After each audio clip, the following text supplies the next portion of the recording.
Are India group కంపెనీలో deposit చేసిన ప్రతి ఖాతాదారులకు డబ్బులు తిరిగి చెల్లించాలని డిమాండ్ చేస్తూ సిఐటి ఆధ్వర్యంలో జిల్లా కలెక్టర్ కార్యాలయం వద్ద నిరసన వ్యక్తం చేశారు.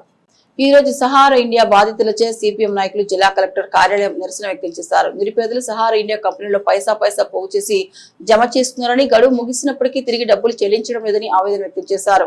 కేంద్ర ప్రభుత్వం ఆధీనంలో ఉన్న సహారా ఇండియా కంపెనీ నుండి నిరుపేదలకు రావాల్సిన డబ్బులను ఎలాంటి షరతులు లేకుండా చెల్లించాలని డిమాండ్ చేశారు. ఈ కార్యక్రమంలో సిపిఎం జిల్లా కార్యదర్శి వర్గ సభ్యులు కోడం రమణ, జవాజ్ విమల, సిపిఎం పార్టీ జిల్లా కమిటీ సభ్యులు సూర పద్మ, గురజాల శ్రీధర్, అనదాస్ గణేష్, సిపిఎం నాయకులు ఆడిపి రజిత, బొడ్డు వీరేశం, కమ్మోజి దేవానంద్, కాకరకాయల రవీందర్, గొరిడాల లక్ష్మీకాంత్, శ్రీనివాస్, సబ్బని చంద్రకాంత్, గుండు రమేష్, వడ్డేపల్లి గోవర్ధన్, సందుపట్ల పోచమల్లు తదితరులు పాల్గొన్నారు.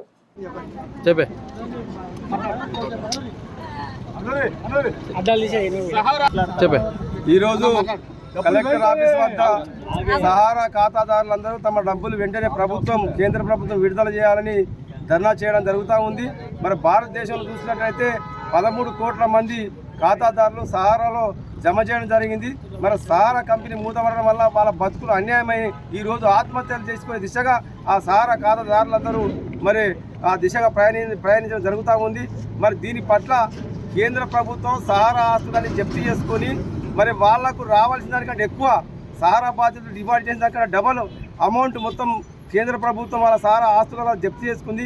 మరి వాళ్ళు ఇవ్వకుండా కాలయాపన చేయడం జరుగుతూ ఉంది. ఈ రకంగా బీజేపీ అధికారం ఉన్నటువంటి బీజేపీ ప్రభుత్వం మరి దానికి నాయకత్వం వహిస్తున్నటువంటి నరేంద్ర మోడీ, అట్లాగే హోంమంత్రి అమిత్ షా గారు వాళ్ళ నాయకత్వంలో సహారా డబ్బులకు సంబంధించిన విషయాలు వాళ్ళకి సంబంధించిన పంపిణీ చేయవలసిన బాధ్యత తీసుకున్నారు. కానీ ఈరోజు 13 కోట్ల మందికి అన్యాయం చేస్తూ అమిత్ షా వాళ్ళ ఆస్తులను జప్తు చేసుకొని మరి తన వద్ద ఉంచుకొని మరి ఇట్లా పంపిణీ చేయకపోవడం చాలా దుర్మార్గమైన చర్య.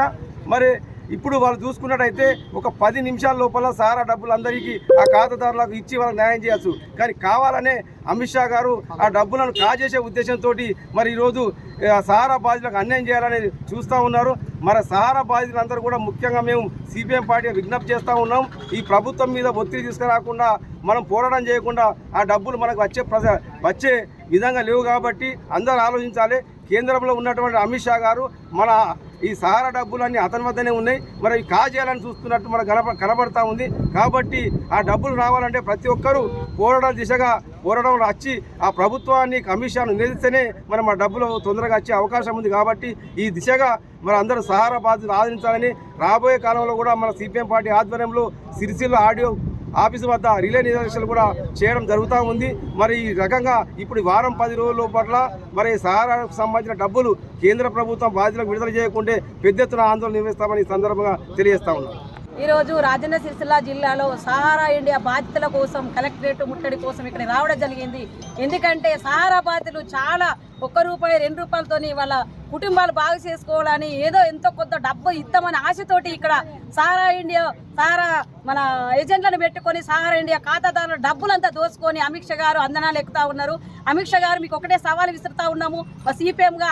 ఒకటి, మీరు ఆదాని అమ్మాయిలకి ఆస్తులు కూడబెట్టాలంటే ఈ సహారా ఇండియా కార్మికులు ఎవరైతే ఉన్నారో బాధితులు వాళ్ళు ఊకుండే ప్రసక్తి లేదు. సహారా ఇండియా బాధితుల డబ్బులు మా అత్యంత వరకు సిపిఎంగా మేము ఎదురుగా వాళ్ళ కండగా ఉండి పోరాటంకు సిద్ధం ఉంటాం. ఈ సహారా ఇండియా బాధితుల తరఫున మేము నిరాహార దీక్షలు కూడా చేపడతామని సిపిఎంగా మేము సవాల్ విసురుతా ఉన్నాం. Telangana northern power